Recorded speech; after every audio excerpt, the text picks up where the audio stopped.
everyone, welcome back to my channel. I'm sitting a bit to the side so you can see Humbert sleeping. I really wanted to make at least one Cimmerian September video because I really wanted to participate in this event, and I did. I've been reading a lot of Robert T. Howard, and I didn't know how to format this video. Here's the thing. People who are really into Robert T. Howard have made many videos and are very in tune with all of his writings, and they know it inside out. So people like Tim from Secret Fire Books and Michael K. Vaughan, who started this whole thing, and other people who are really into fantasy and sword and sorcery have made spectacular videos. So there's nothing really for me to add to this in a way that's constructive. But what I can offer you is my humble opinion and my first impressions of Robert T. Howard works. And another way to just kind of make this video a bit more wholesome is to also show you my Robert T. Howard book collection, which is growing. I started this year intending to just dip my toes and try Robert T. Howard for the first time. And I didn't know where to start, and I went to this bookstore and I found this first edition of a pirate reprint from the 70s that was like hardcover, a limited edition of Black Volmy's Vengeance, and it had 3 pirate stories in it.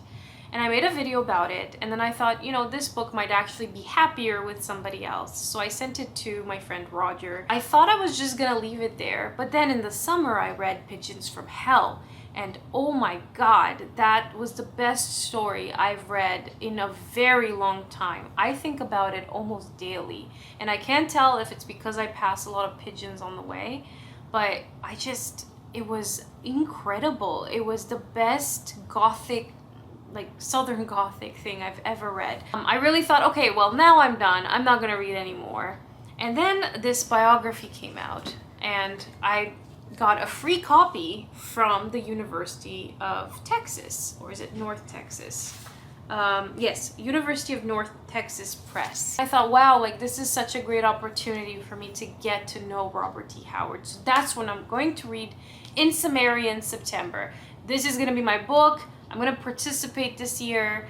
And then lo and behold, I find out that Robert T. Howard has written a lot more horror, and I got the horror stories of Robert T. Howard, but wait, there's more. Not only did he write horror stories, he also wrote occult detectives, and Occult Detective October is coming up.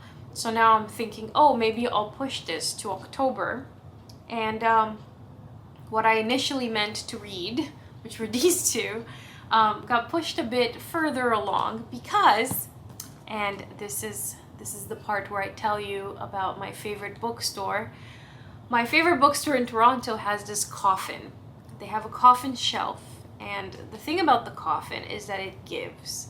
The coffin gives and gives, and the last visit that I had in the summer gave 2 fantasy masterworks by Robert T. Howard, and these are hard to find. These are impossible to find sometimes online. It's really difficult to find both of them, but I found both of them. And even more beautiful than that is that they're both signed. Not by Robert T. Howard, I wish, but they're signed by Stephen Jones, who does the editorial work on these and the afterword. So both of these are signed by Stephen Jones. And again, Fantasy Masterworks has done some incredible work in the past. I have the Clark Ashton Smith in this edition as well. I reviewed it earlier in the year. See, when the coffin gives, you have to honor the coffin. That's what I've learned. So I started just dipping my toes in the Conan stories, which led to reading 1, 2, 3, and slowly I found myself just experiencing only Conan stories for most of the month of September. And I have a lot of thoughts and feelings. But before I get into these, I just want to show you the other 2 things that technically count. So this is Call, Exile of Atlantis. Really excited to read this eventually. I heard that Call is connected to Conan. Again, I'm not the expert on Robert T. Howard. Not me. but maybe one day I will be. And then the other thing that I have, so this is a book of the Lovecraft mythos, and it collects stories by everyone who has written in the Cthulhu mythos cycle. So this was something that got started by August Derleth and Donald Wandre as they were preparing to create Arkham House Press, and they also kind of created themselves stories in the Cthulhu mythos cycle, and Robert T. Howard wrote a few stories in that, and there's a few in here. My collection, I also have a few Weird Tales magazines and anthologies and things to do with weird tales or weird fiction or the Weird Tales story, and Robert T. Howard is featured in a lot of them, either in verse or stories about Conan or just stories about other stuff. So he's in there. Unfortunately, most of them are reprinted stories, because to get a first Robert T. Howard with a Brundage cover kind of book, we're looking at hundreds and hundreds of dollars for a single magazine. So I'm not ready for that. So these are all my Robert T. Howard books.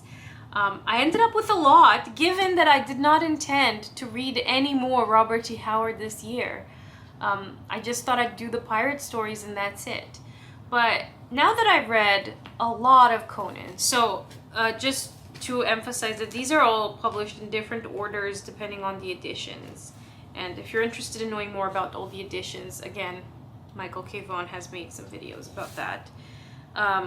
But this one starts with what Chris told me is the best story to start with, which is the Tower of the Elephant.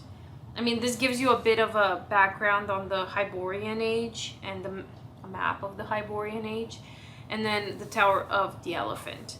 The first story published in the Conan world was in Weird Tales, which doesn't appear in these two volumes until volume 2, which was The Phoenix on the Sword. And even in the second volume here, it doesn't appear until the middle or the end of it. And I wanted to start with, so I started with the elephant, then I went to the Phoenix one, and then I read the story that I've been personally saving myself for, because it's called The Queen on the Black Coast, and it's a pirate captain who's a woman, which to me is paradise. And I've been really pushing this for a while, and I'm like, I'm gonna read it and I'm gonna savor it, and I loved it. It was so much fun. Now, do I think that a pirate captain who's a woman and is known to be the she-devil of the sea and is ruthless would do a little dance for Conan?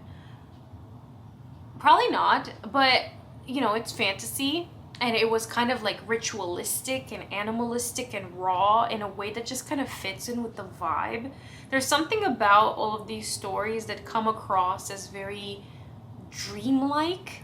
I can't explain it. It's like this very like high fantasy, otherworldly vibe, and at the same time feel very grounded in our world. It's such a beautiful hybrid of like history and fantasy, and Conan himself changes so much. So I've read these out of order, and I got trapped in reading one after another and another that they've blurred in my head, but at the same time you get a different Conan in each story, where in some he's kind of this thief in the night and he's gone rogue and he's all alone and mysterious. In other stories, he's kind of a leader and an army person and more military. And in other stories, he's just got this different vibe to him.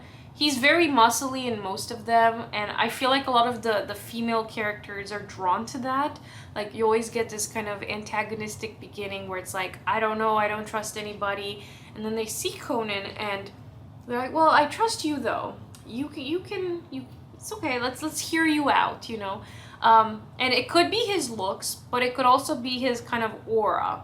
He's got this sort of energy about him where people trust him, they rely on him, and they want to take on the world with him. You know, they want to do things with Conan. Even the pirate captain that I was telling you about earlier, she seems to be, you know, judgmental at first, and then she takes him on to be a military ally, kind of. And the landscapes and historical bits are also very interesting. They're very different from the sort of more medieval-esque fantasy that I grew up on. And the funny thing is, after reading these, I've been sitting on them and thinking about them all the time. Like, Conan's been in my head all month. When I was a kid in the 90s, I used to be obsessed with these two TV shows, and these were the two that came on TV in Romania. So I don't know when they got released here. But the two that I got that I was obsessed with were this 90s TV show of Sinbad the Sailor and Xena Warrior Princess. And I watched those obsessively. Like, Xena was my girl. And I never processed in my adult life as a reader where these things might be coming from. Where's the origin story of this kind of very particular fantasy that works very well in short episodes, in vignettes that could be seen out of order. And now I know it's Robert T. Howard. Like, all of the stuff that I had loved long before, I didn't realize where it was coming from. There were elements in here that I see even in Dune or in other TV shows or serial episodes. Now that I think about it, I see it. So yeah, I was really grateful to immerse myself in the world of Conan. But I will say, if I haven't mentioned it already, that I do find that after a while, they all kind of blend into each other. Like, right now, I know that I've loved and enjoyed a lot of these stories, but if you ask me to tell you which story something comes from, I'm gonna draw a blank. Like, there are some things that happen. There's a lot of action too, of course. But if you ask me where a location or a person or an event happened and to give you the title of the story, I'm not sure I'm there yet. Now, from all the Weird Tales people, my favorite still remains Lovecraft and Hodgson, and I feel like I want to talk about that a little bit more in a future video. But I am really happy to have experienced Robert T. Howard this month. It was a very, very pleasant. And I really did not anticipate what a big role Robert T. Howard would play in my year when I started 2025. So that was a nice surprise. And I will carry on. I have to read the biography because I owe a review, but I also really want to dive into more of this. This is my priority going forward. Yeah. Really excited. So let me know if you've participated in Cimmerian September, and if this is the first time you've heard about this, please know that it does happen every year. It was gonna happen next year, and if you just want to read it on your own at any time, you can also do that. You don't have to be restricted by BookTube's schedule, because it's just an idea sometimes, you know, just a way for us to get together and read something and feel connected to other people. Yeah. Okay, so I will see you very soon, and we will talk more books. Thank you for watching. Bye.